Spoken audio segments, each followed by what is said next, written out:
Estamos começando hoje o projeto Sermão do Monte, em que eu vou estudar com você cada partezinha desse sermão tão maravilhoso que Jesus fez, chamado também de O Maior Discurso de Cristo, no livro da Ellen White.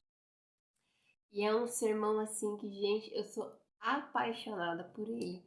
Eu já li várias vezes lá em Mateus, do capítulo 5 ao capítulo 7, e sempre aprendo muitas coisas, sempre parece a primeira vez. É assim, maravilhoso. Então vem comigo que você também vai se apaixonar por essa parte das escrituras.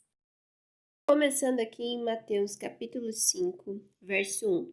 Ao ver as multidões, Jesus subiu ao monte. Ele se assentou e os seus discípulos se aproximaram dele.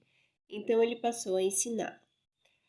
Aqui começamos as bem-aventuranças. E Jesus disse: Bem-aventurados os pobres em espírito, porque deles é o reino dos céus.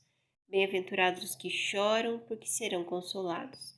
Bem-aventurados os mansos, porque herdarão a terra. Bem-aventurados os que têm fome e sede de justiça, porque serão saciados. Bem-aventurados os misericordiosos, porque alcançarão misericórdia. Bem-aventurados os limpos de coração, porque verão a Deus. Bem-aventurados os pacificadores, porque serão chamados filhos de Deus. Bem-aventurados os perseguidos por causa da justiça, porque deles é o reino dos céus. E bem-aventurados são vocês, quando por minha causa os insultarem e os perseguirem, e mentindo, disserem todo o mal contra vocês. Alegrem-se e exultem, porque é grande a sua recompensa nos céus, pois assim perseguiram os profetas que viveram antes de vocês. Vamos analisar então cada um dos versículos das bem-aventuranças, também chamado de a verdadeira felicidade em algumas traduções. Muito bem. Primeira delas, Jesus diz assim: Bem-aventurados os pobres em espírito, porque deles é o reino dos céus. Bem-aventurado é uma pessoa feliz. Jesus está dizendo que aqueles que se reconhecem como pobres em espírito são felizes, porque deles é o reino dos céus. E o que isso quer dizer? Simplesmente que nós devemos nos reconhecer como pobres em espírito diante de Deus. Essa é a condição para que nós saibamos que dependemos de Deus, que necessitamos dele. Isso nos traz alegria, sim, porque nós percebemos que nós não podemos fazer nada por nós mesmos. Em tudo dependemos de Deus. E aí aquela carga sai dos nossos ombros. A gente não precisa prover a nossa vida. Nós precisamos trabalhar. Mas a provisão vem do Senhor. Nós não precisamos batalhar para que a respiração chegue aos nossos pulmões. A gente só respira. Mas Jesus provê o fôlego de vida, o fôlego do Espírito Santo. E quando nós reconhecemos que nós não sabemos nada, que nós somos muito pequenos e que precisamos de Deus, Jesus nos enche com a força dele, com o poder do Espírito Santo. E isso nos faz fortes. Reconhecer isso nos faz felizes, porque nós percebemos que não precisamos ser ricos, nós precisamos da riqueza que Deus nos oferece. Próximo versículo 4. Bem-aventurados os que choram, porque serão consolados. Aqueles que choram. O que é o choro? O choro é uma demonstração de humildade. É uma demonstração de que o teu coração está aberto, de que você não tem a necessidade de usar uma máscara, de que você pode se derramar ali na presença de Deus ou na presença das pessoas e sem mentir, sendo você mesmo. E somente aqueles que choram podem ser consolados, né? Porque quando a gente fica se fazendo de forte, quando a gente usa máscaras e muitas defesas, e infelizmente a maioria de nós faz isso, como que nós seremos consolados? Como que nós seremos compreendidos? Muitas vezes a gente acha que precisa ser forte para impressionar as pessoas, para que as pessoas nos admirem e nos respeitem.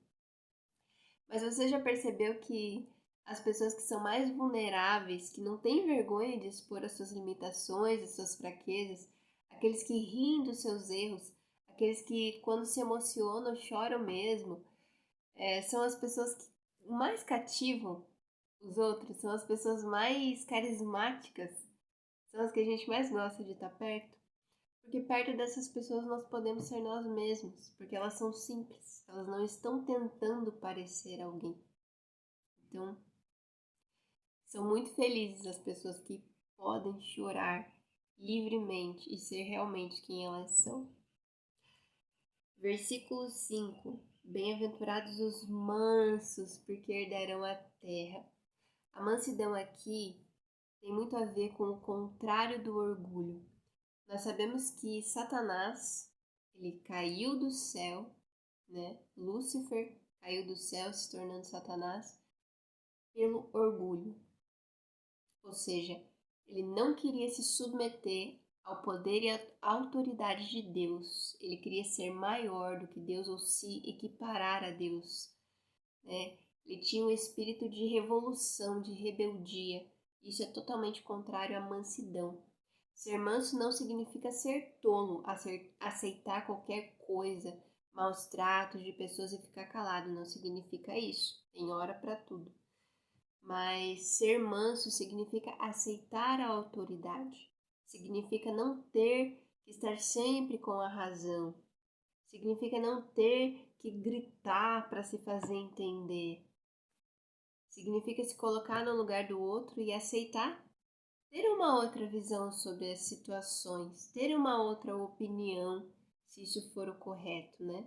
Escutar as pessoas, mas principalmente se submeter às autoridades que nós devemos. Em primeiro lugar, a autoridade de Deus acima de todas as outras autoridades. E aí temos os nossos pais, os nossos governantes, os nossos professores, mestres, os líderes da igreja. Saber respeitar as hierarquias, ocupar o seu lugar sem maiores problemas, né? Sem querer estar acima, sem querer estar sempre em evidência. Ou você só fica feliz quando você é líder, quando você está mandando, comandando as pessoas. Você não sabe obedecer? Os mansos herdarão a terra, porque nessa terra purificada, na qual nós vamos viver eternamente com Jesus, só vai ter lugar para os mansos, para aqueles que reconhecem a autoridade de Deus. Não caiamos nos enganos de Satanás. Muito bem.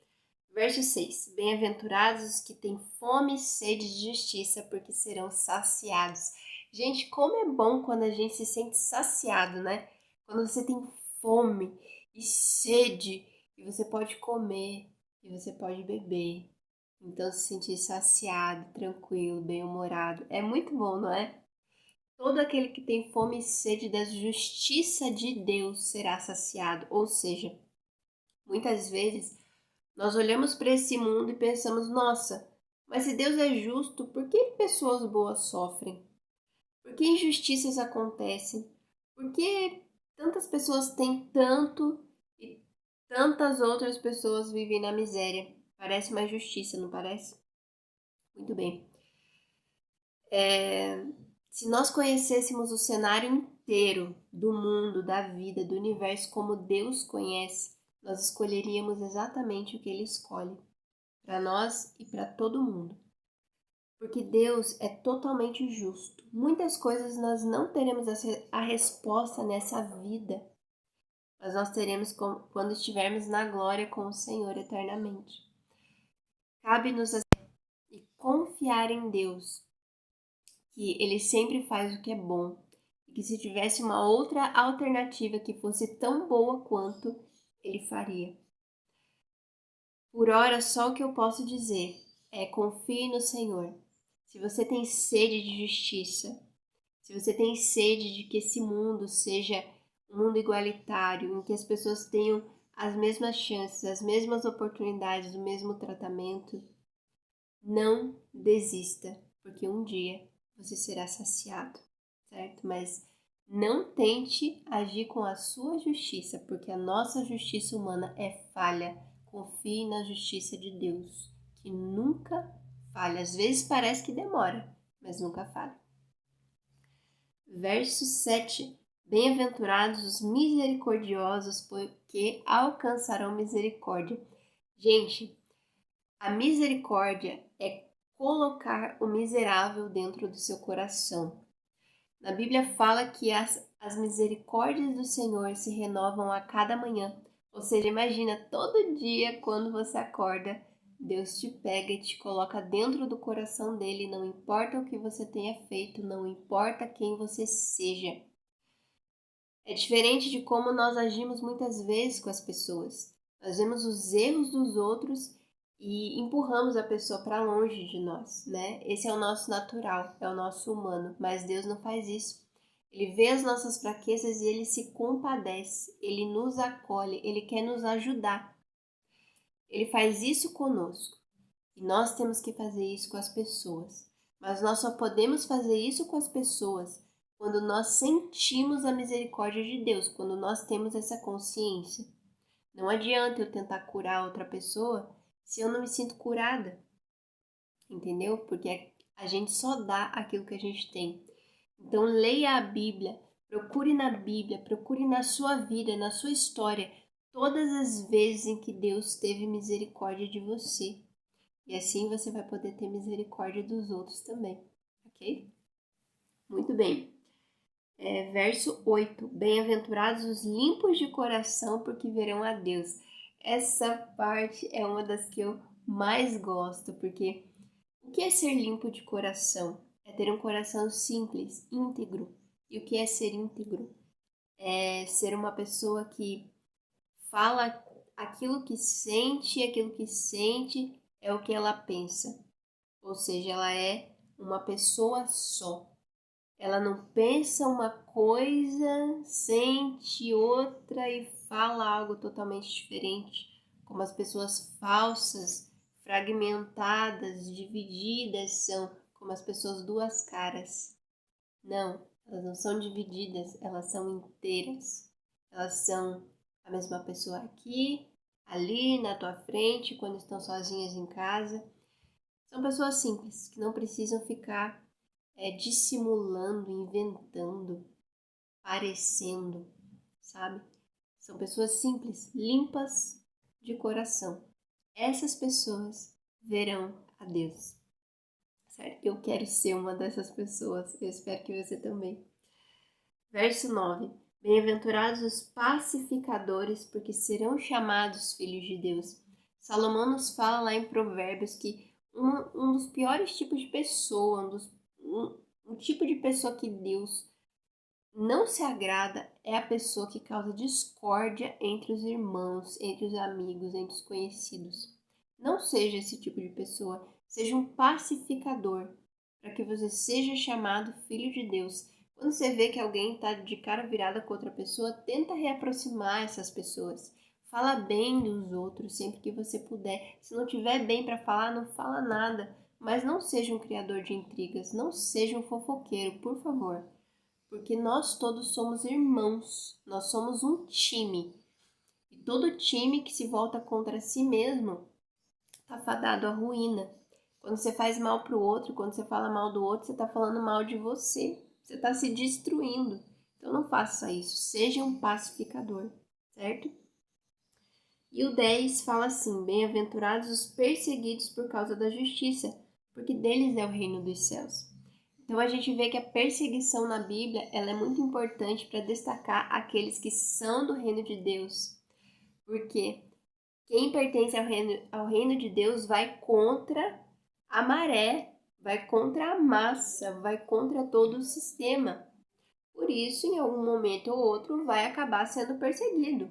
Seja uma perseguição velada, seja uma perseguição sutil, ou seja uma perseguição mais acirrada, vai sofrer perseguição. Isso pode vir em forma de deboches, zombarias, de desprezo, de qualquer tipo. Mas quem serve a Deus, em algum momento vai sofrer perseguição. Só que Jesus diz que felizes são essas pessoas. Aqui no verso 11, ele continua dizendo que nós somos felizes quando nos insultarem por causa dele, porque grande é a nossa recompensa nos céus. Gente, se você não está sendo perseguido, tem alguma coisa errada com o seu cristianismo, certo? Então, se posicione e tenha certeza de que nós podemos não alcançar e nós não vamos alcançar toda a glória, toda a recompensa nessa vida, porque Jesus nos diz que aqui nós teríamos aflições, mas que devíamos ter bom ânimo.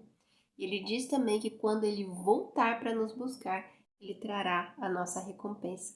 Então não desanime. Esse foi o primeiro vídeo desse Sermão do Monte, as bem-aventuranças. Eu gosto muito dessa parte. Eu espero que você tenha gostado. Por favor, compartilhe as suas impressões, o que você está estudando, tá? Eu peço um pouquinho de paciência porque eu estou começando agora, mas eu quero muito dividir com você os meus conhecimentos. Se você gostou desse vídeo, deixa um like, compartilha com seus amigos, se inscreve no canal e vamos ajudar a divulgar a palavra de Deus, certo? Até a próxima. Tchau, tchau.